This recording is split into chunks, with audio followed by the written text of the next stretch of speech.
I'm Tamara, and this is TELUS Talks with Tamara Taggart. We're bringing together experts, thinkers, and leaders, busting myths, sharing stories, and staying connected when Canadians need it the most. We're having unexpected conversations for unprecedented times.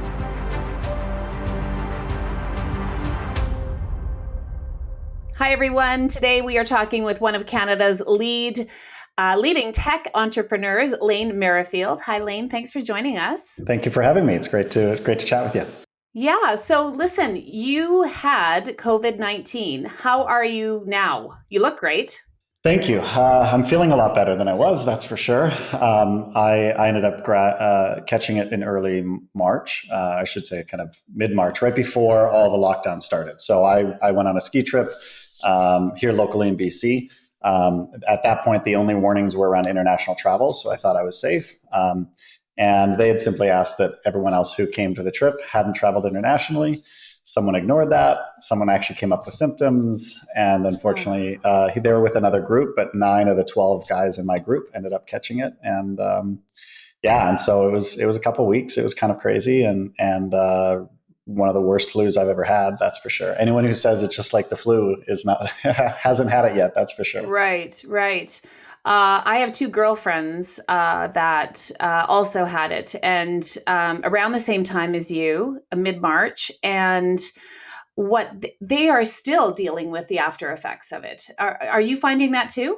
Yeah, I'm far removed enough now. I feel like I'm back up to 100%, but it took a long time. Like it was 2 weeks of being really sick, and then probably another 2 to 3 weeks of just feeling really fatigued. Like I felt like I couldn't get my energy back. Where normally once you start to feel better with a cold or a flu, 3, 4, 5 days, you're kind of back on your feet.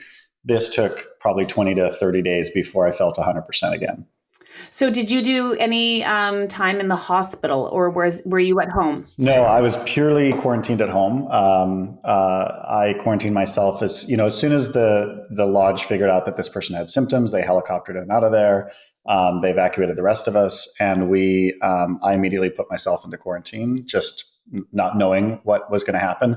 2 days later, his test came back positive. They notified us, and a few days after that, I had symptoms. So it was certainly a kind of crazy roller coaster, but thankfully I didn't require hospitalization. I had like shortness of breath, but not severe respiratory issues. Thankfully, most of my issues were just headache, fever, migraine, and the loss of taste and smell. Which, as much as my friends like to say, they don't think I had much taste to begin with. Right. I definitely was one of the weirder aspects of it, because when you have a cold and you lose your sense of taste a little bit because you just aren't breathing as much. It was kind of like that, but without any congestion. It just disappeared completely. It was very, very weird. Wow. Okay, so how did you quarantine? You have a family, right? I do. So how did that work? So I'd gone on this trip separate from them. And then when I ended up coming back, they unfortunately, I had to remain separated from them. So they went and lived somewhere else for a few days, a few weeks, I should say, until I had gone at least 2 weeks without symptoms. So yeah, I didn't see them for almost a month. Which was tough. A lot of FaceTime and a lot of video chats, but unfortunately that was it. Wow. Okay. So I know that when I'm sick, the last thing I want to do is look after myself. Like you can't do anything. How did you, I'm always curious about the mechanics of it all. How did you eat? Were you not hungry? How did you did you have the energy to take care of yourself at all? It definitely was a lot. It was, I can't say that I wanted to eat much. I didn't have much of an appetite. It was, I kind of just transitioned between the bed and the couch and then, but just like any other flu, you figure it out and you go with it. But you're feeling better now. So this is a good thing. I'm back up to, I would say, at least 95% now. Wow. Still a little bit of fatigue once in a while. I kind of wake up feeling a little bit under it, but I'm sure that's just, vitamin D levels and stuff getting back to normal. Right. So what would your advice be to anybody who, thinks they have it or is experiencing it right now? Do you have any words of wisdom? I can't say I have any more wisdom than what doctors and experts have been saying for months now, which is, protect other people around you. Don't ignore it. don't assume that you don't have it. That was part of why I ended up catching it, was because this gentleman just kind of thought, hey, it can't be me. Ignored all the warnings, ignored everything that the experts were saying, and kind of came on the trip anyway. And so, unfortunately, it was what it was. Mm. So I think I would just encourage everyone to follow the social distancing guides and do what the experts are saying. I wouldn't pretend to be an expert. I'm just doing what I've been Yeah. told as well. But yeah, that's the best we can do at this point. Right, right. Well, you have some lived experience, which is more than most of us when it comes to And this. I've got antibodies now, which is Yeah, fantastic. So at least for the time being, it's supposed to be harder for me to catch. So yeah. I'm what was a very isolating experience. Now I feel a little bit more freedom to interact with family and others because I'm at a much lower risk. Yeah. Okay, let's talk about tech. I'm glad you're doing better. So it's Thank you. Thank good you. to see that you're feeling better. So tell me a little bit about Club Penguin. That you started Club Penguin, and it is the largest children's online social network. I've never heard of it, and I have 3 kids, so I feel like I this is something I need to know about. Yeah, well, it's fair enough actually. So I did found Club Penguin, but it's okay that you haven't heard of it because actually it was huge about 8-9 years ago now. Oh, my kids And were barely born. your kids missed the craze, so it's okay. Yeah, we it was in 2007 2008 that we had launched it. It grew very quickly. Ended up after a while being acquired by Disney. I stayed and continued running it for about 5 years with Disney, and then I left about whatever that was, 2000, about 5-6 years ago now. And Disney continued with it for a while, and then eventually kind of phased it out. Yeah, so it's you didn't miss anything. Your kids didn't miss anything. Well, they missed an amazing game, but it's you're not out of the loop. That's for sure. There's some great games now. I'm sure Minecraft and Roblox and other things they're into that have kind of picked up that torch. Listen, I don't even want to talk about Roblox. That game has it is there's some serious Robloxing in my house right now. So Yeah. you sold Club Penguin to Disney. Disney is I mean, they're not known for, gaming or anything like that. They're known for their amusement parks, their movies and animation. Did they make a mistake by phasing that out right now? For the time that we're in right now? Without a doubt. I mean, I thought it was a mistake then, but it wasn't my call to make at that point. And so, yeah, I mean, it's a huge mistake. In fact, not only was it a mistake, but there was fan sites that came up that kind of were basically kind of copycat websites that Disney kind of wasn't really paying a lot of attention to and kind of ignored. And we've heard from a few of them that they have been growing by the millions of new users through this time, through the season. So, yeah, I mean, I was obviously a big proponent of Disney building its own content. Disney, about 3-4 years ago, as part of Club Penguin, was actually one of the last ones they phased out. But there was dozens of games that they had either acquired or built that they decided they want to go to a licensing model. They didn't want to be in the creation business anymore. They just wanted to license it out to other game development studios. And they one by one shut down 10 or 11 of their game studios. Thankfully, a big chunk of the Club Penguin team still lives on. They run all the digital customer support still for all of Disney here in Kelowna, here in the Okanagan. So that's great. I have a lot of friends who are still there. But yeah, unfortunately, from a game side, they didn't really see as much of a future in it. And now, unfortunately, I have a lot of friends at Disney who are in a tough spot because they've had to shut down theme parks, they've shut down cruise ships, they've shut down their movies and their movie production, and all these huge moneymakers for them. And the most recession-proof industry in the world right now is video games, and it was in 2007 2008 as well. So yeah, so I obviously have some opinions on it, but Yeah. Well, it's beyond my call to make at this point, unfortunately. no, but it's very interesting from a business perspective, right? To hear what you have to say about it because it was successful. They decided for whatever reason, we're gonna get out of this business, and now we're all stuck at home. Yeah. And there's, I'll be honest with you, Lane, I've always been, against video games. Mm-hmm. Like I'm not into them. I didn't really ever like them. I don't know how to play them very well. Pac-Man. I could play Pac-Man when I was a There kid. you go. That's all right. That's all right. Baby steps. That's about it.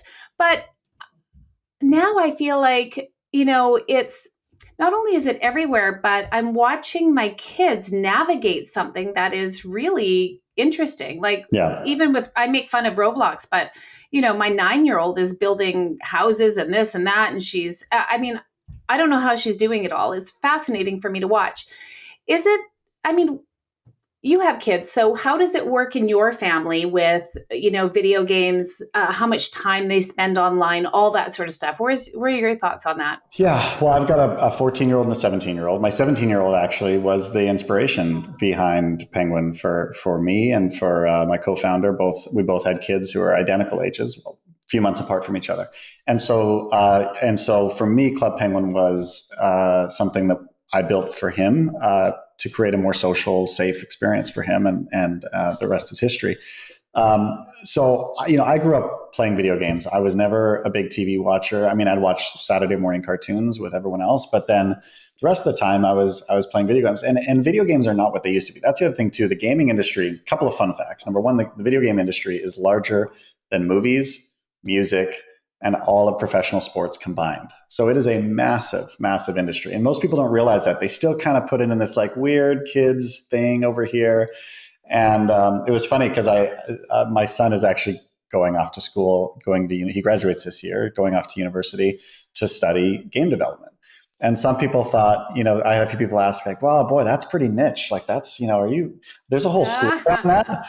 And I said, yeah, but there's film school. If I were to say he's going off to do film school, you wouldn't question it. And yet, film school, the film industry in general is tiny compared to the video game industry. So that's one thing. As it relates to video games, though, they're as you mentioned, things like Roblox, Minecraft are far more about creativity, and they're more, again, they're like virtual Legos that just allow you to build a lot more than real Legos. Now, I don't know if you can see behind me here. This is during quarantine. This was one of I took what was kind of our gas money and turned it into Lego projects. Love it. So me and the kids about every week would take on one of these giant Lego projects. Um, and and so obviously I'm still a fan of physical interaction and physical toys and things like that.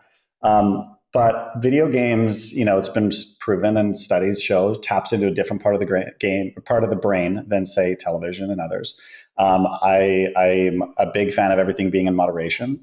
Even in Club Penguin, we built a parent timer that allowed parents to log in and set the amount of time they wanted to allow their child to play, so that they didn't have to try and police that. We would literally give them a 5-minute warning, just like a parent would, and then we'd log them off from the site. And that was pretty revolutionary back then, because people thought, "Oh, what are you doing, kicking kids off?" It's like, no, we want to partner with parents. We didn't want to, be seen as kind of disconnected from that.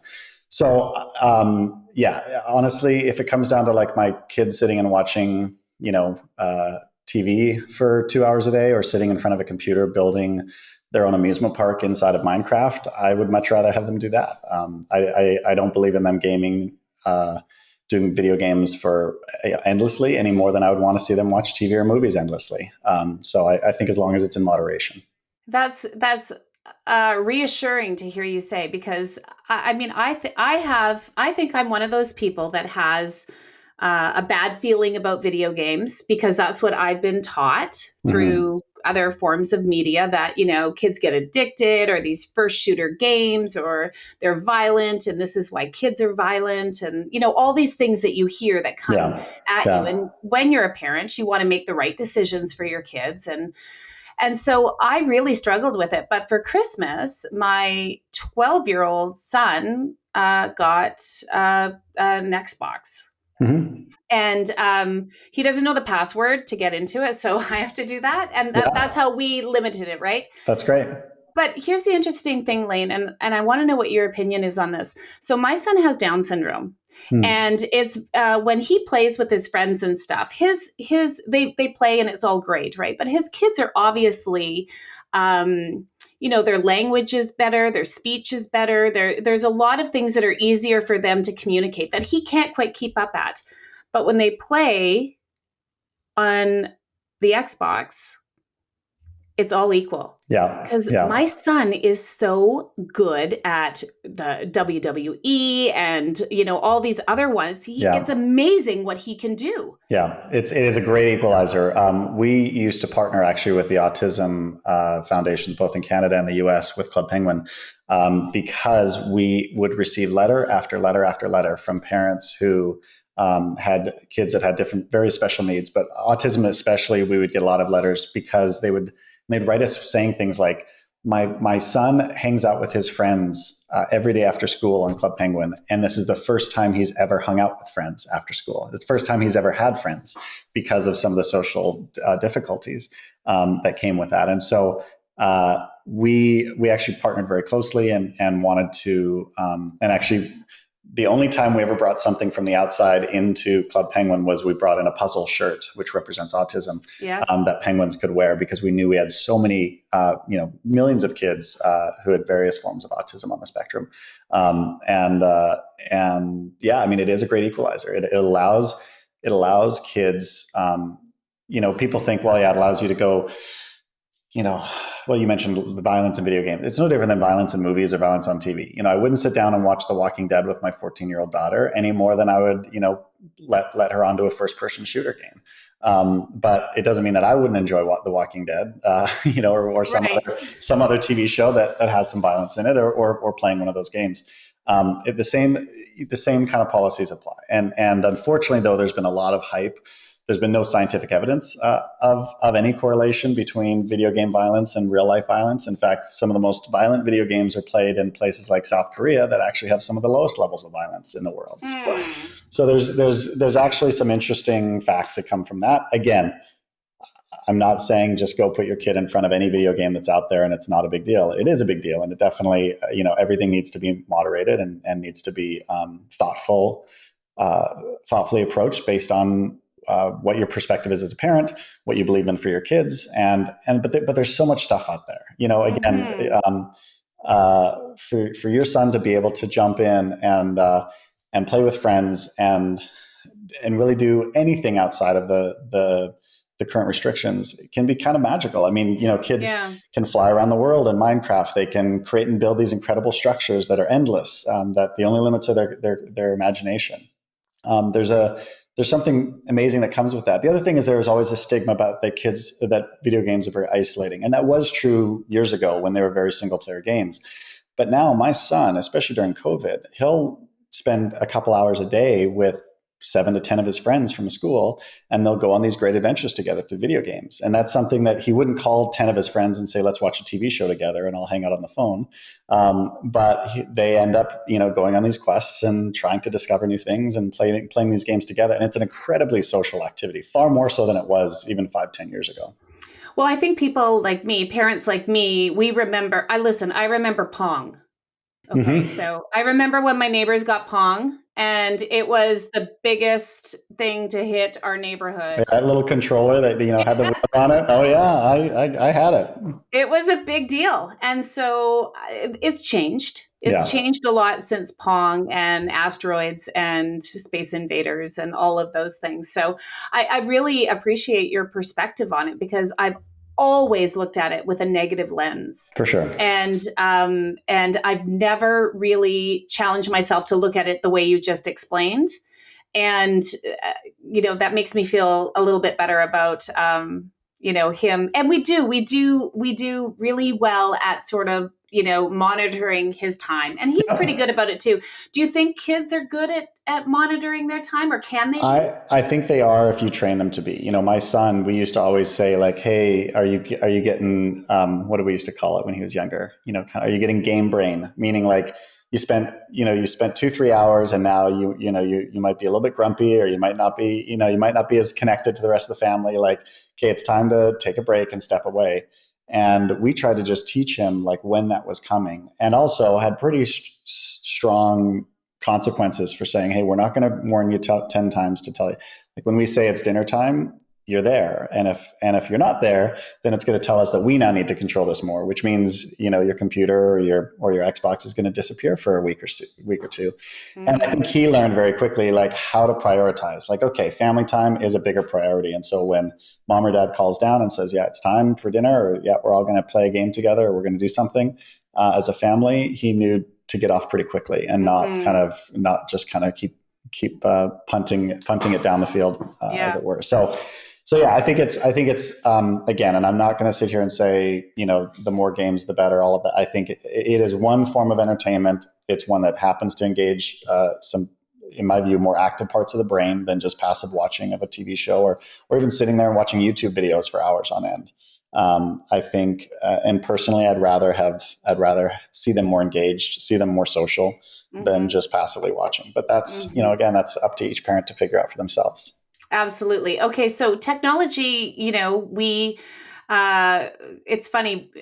I remember the first cell phone I got to use. It was about 40 pounds and it had a strap for my shoulder. And at the time, none of my friends could believe that I had this massive cell phone on my shoulder. Oh, that was a big deal back then. You're really someone important to have one of those. I had one friend's dad who had one, and we're like, hey, what does he do for a living? Is he a rocket scientist or something? Because that's incredible. I didn't own it. I worked for a radio station at the time, and I used it for going on air, and it was a big deal.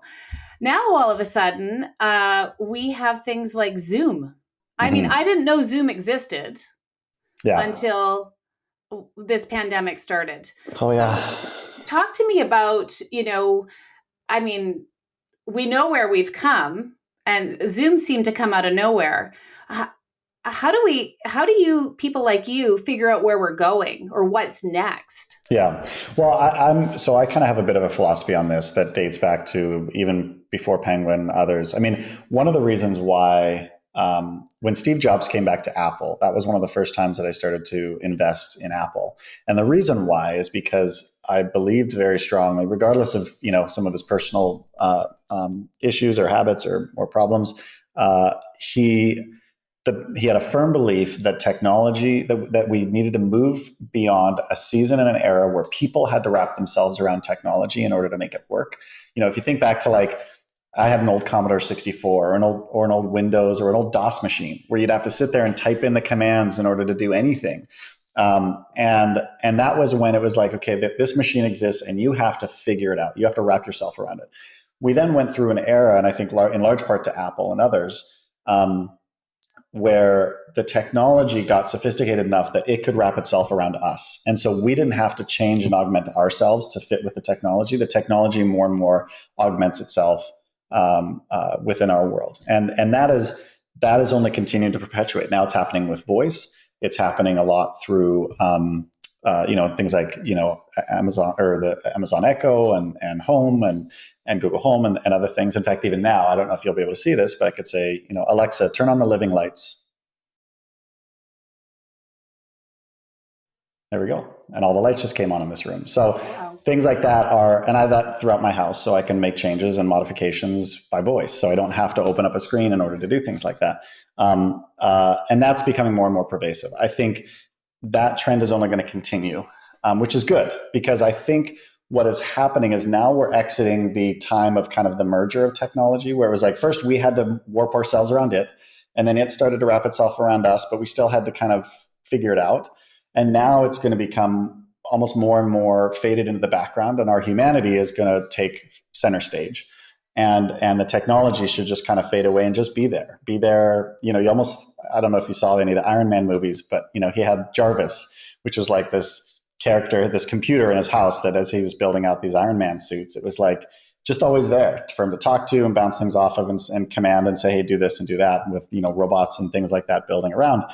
That is not a crazy sci-fi future. That is going to be the future. And I think that so what I look for from a trend spotting perspective is I look for those technologies that, first of all, are very fast, easy, and user-friendly to use. Zoom was not the first, video platform to come out. what it was the easiest and the fastest to use. Right. And nothing against Skype or against GoToMeeting, and I've used all of them. I mean, all of Cisco's products at Disney. There was a lot, and we would spend, truly, the company would spend hundreds of thousands of dollars setting up a conference room to be able to allow for video conferencing.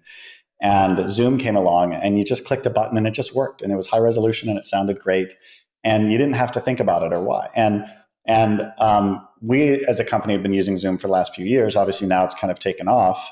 Their stock price is representing that as well. They went public about a year and a half ago, and they're doing very well right now. And good for them, because they came along and they solved a frustration that had been there for years by just making it simpler and easier. And so that's a lot of what we look for, is where are the pain points in technology? Where are there still places where, I mean, you think about the amount of time, the 10 to 15 minutes before every meeting. I mean, we even had a little bit of this before we started.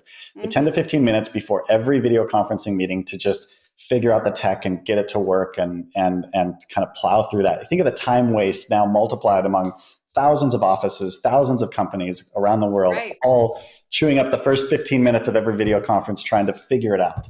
And Zoom just came in and said, let's just bring that down to like a minute and a half. And that's just one example. And there's thousands of others where technology provides efficiency, and provides efficiency at scale. And that's one of the reasons why, tech stocks are what they are. It's why the 10 largest companies in the world are all technology companies right now. And that's going to continue because no other industry can scale like technology can, and can have the kind of impact it does. Now, there's all sorts of issues and challenges that are going to come with that as well. That's for another podcast another day, Yes. but certainly that's what I look for, is just removing friction and just letting things become more natural in our lives. Right, right. Gosh, when we were kids, it was the Jetsons, and we thought that was, and here we are now, and it's amazing what we can do. I sound like such an old lady saying that, but it's true. Some businesses are not doing well during this pandemic. Yeah. And, I have to admit, I didn't see it coming. Like, I didn't see the entertainment industry basically stopping. Yeah. My husband's a musician. He will not work again until there's a vaccine. Yeah. He will, because he can't play in front of a crowd. Yeah. So, right? Did I see that coming? Absolutely not. No, Restaurants. I don't think anyone did. Did we see restaurants, like all of our restaurants not? So how do we, where do businesses like that come out? Whereas as we've been talking about this entire time, tech businesses were booming, absolutely booming. How do businesses like that come out on the other side of this? Have you thought about that, or does technology get involved on that side too? Yeah, I mean, I think technology. I mean, every company today has to be some form of a tech company. It just is, right? I mean, when your husband is a musician, my guess is he's not cranking out the 8-track anymore, or the 4-track recorder. He's probably able to record an entire album on a laptop if he wants to. Yes. And his ability to be able to distribute that music and make connections and maybe whether connect with his fans, all of that utilizes technology and gives him different abilities than what existed 10 years ago. And so, yes, he's a musician, but he also is part technologist. And I have a lot of friends who are restaurateurs, but they've also had to become part technologists by learning how to put their menus online, learning how to take and utilize what they have, which is these food contracts to bring in good quality food at a better price than what we can at the grocery store. And a lot of them have turned into little pop-up mini grocery stores. I'm buying almost all of my eggs and bacon and produce from a friend of mine who runs a restaurant downtown, and so he's made a little pop-up shop and set it up really quickly using tools like Shopify and Squarespace website. He set it up within a matter of days and adjusted. I think any company that is sitting back and just waiting for life to go back to normal is going to be, I think, they'll be okay, but they're going to be on the backside of that curve. They're going to be behind. I think right now, and I've been encouraging a lot of companies I work with or have invested in, to use this as an opportunity to see that the world is going to be different. Yes, it will. Those elements that will go back to normal. We will be going back to movie theaters and seeing big budget movies again. We will be going back into concerts, and all of that will happen. I'm not kind of this belief that all that's going to magically disappear, but it is going to be different. One of my friends at Disney ran Disney Plus for a while, and Disney Plus came out with The Mandalorian. I don't know if you've seen it. It's a great show, Star Wars show. Mm-hmm. And it looks like it's shot in these epic scenes, the outside kind of sand dunes and all these rocks and all this kind of stuff. The reality is, I don't know if you ever watch, and you should watch it behind the scenes of it, almost 80-90% of it, I think, is shot inside of a soundstage. And what they did was they created a 360 screen. So it's an actual physical, it's not like a green screen, like an actual projection screen with projectors, high-end, super bright projectors that wrap around it. And then they use video game engines, video game technology to project these landscapes around these scenes. And so the actors are there in this giant, warehouse. They're shooting, and they can place the sun anywhere they want to. They can have a sunset sit there for 20 minutes or a half hour to stay in the same place while they shoot that scene. And they have total control, or they can make it morning, or they can make it nighttime, and they can modify this world and shoot it faster, easier, more efficiently than if they were to take all this stuff out into the desert to get the same type of a shot. And so that's an example of where, again, technology is going to continue to evolve it. That also allows them to shoot with fewer people, allows them to shoot more efficiently, possibly more socially distanced, things like that. So that's just one example. I think I have friends who run gyms, and they've been really hard hit with this. Mm-hmm. And it's funny, I have two different friends, one who owns a more traditional gym, and one who owns a bar studio. And the bar studio owner right away started filming classes, continued the classes, but was just filming them in an empty studio, and started posting those, gaining traction, getting recommendations. Now has a small subscription fee, $10 a month, to get access to these videos. I think she filmed over the last couple months, 50 to 100 videos. And so she's just rolling this out. And I think probably this year we'll see that part of the business is bigger than what her original studio business was. And now she's got this great ongoing revenue stream, and she's able to provide her services to people from all over the world who found her through social media and other tools. And she's had to become a technologist in her business rather than just a bar studio owner and a fitness instructor. And I know people like that too. And I never looked at it through the lens you're looking at it through, that they have become technologists. They have, my friend is a chiropractor. I haven't been able to see her. And so she did a session online. It was $25. Mm-hmm. There were 6 of us. One woman was in Israel. And, right. And she walked us through, we did, shoulder, neck, and wrists. That's what we did. And it was half an hour exactly. And it was amazing. Yeah. And, isn't the biggest excuse for all of us going to the gym that, I couldn't get out of the house. I couldn't blah, blah, blah. It's like, now you don't have to get out of the house. Totally. That's exactly it. And that's part of where, even when we can all go back to a gym again, not everyone will. Some people will build habits and say, hey, this works better for me, or that works better for me. And this will become an ongoing thing. And she went from effectively having to almost shut her business down to now thriving and being more productive than she's ever been. And it all because she simply said, and she's, not a tech person. She would not describe herself that way, but she has spent hundreds of hours during quarantine and during this COVID crisis, figuring it out, talking with experts, picking people's brain, watching YouTube videos. She has learned how to, she worked with a web designer to build a site. She sketched out exactly what she wanted to. And she is pouring herself into this, and will be successful because of it. I think and that's been my recommendation to a lot of businesses that have been impacted by this.